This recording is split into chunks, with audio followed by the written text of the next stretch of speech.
the salient point here is, how do we get this situation here? It's the policies made by the policymakers that are owned by the corporations. Obama's owned by the corporations. Obviously, Romney is as well. And one has to recognize that the Congress writes the laws. And here I am running for Congress, and it's all about the money. 98% of the time, the guy who has, or gal who has the most money wins.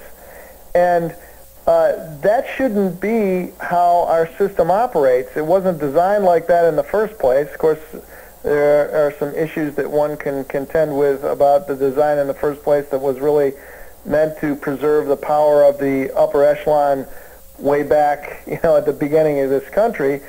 But we have to awaken the people, and I think the internet, more so than ever before, is the avenue by which we can awaken the people. Now, I may be wrong, but I really feel things that I was saying 4 years ago, people, I hear ordinarily.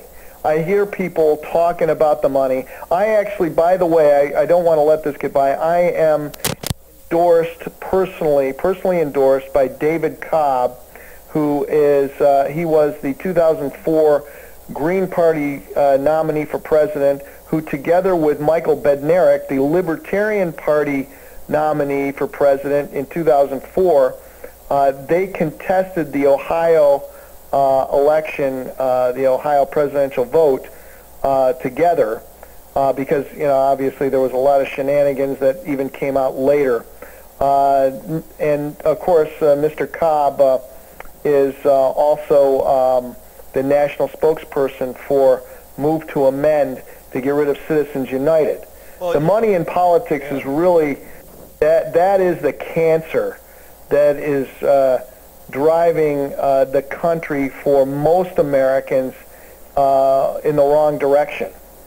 And so I have some policies that... yeah, actually, tell us, what would be some proposals? What would you, like when you went to Congress, what would you try to introduce and build coalitions to? What about election laws? Because, we'll start off with that as a set of policies and issues, because that's really to the heart of the matter. And if, I know a lot of people feel nervous about these electronic voting machines that have been tested I've had experience with that. Yeah. We, together with Mark Adams as my attorney in 2006, we contested my election results, even though I lost 60-40, which is typical.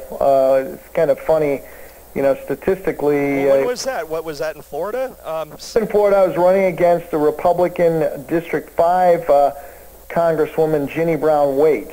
I won two primary elections in the Democratic Party in 06 and 08. Okay. And in 2006, we went around and with a very well-constructed affidavit and asked people who they voted for in a very, we'll say, a very conservative precinct with lime rock roads and barbed wire and American flags all over the place and everything else. So not really a point where you'd figure it's a whole bunch of Democrats. Yeah, like with the stickers on the windows that say... Exactly.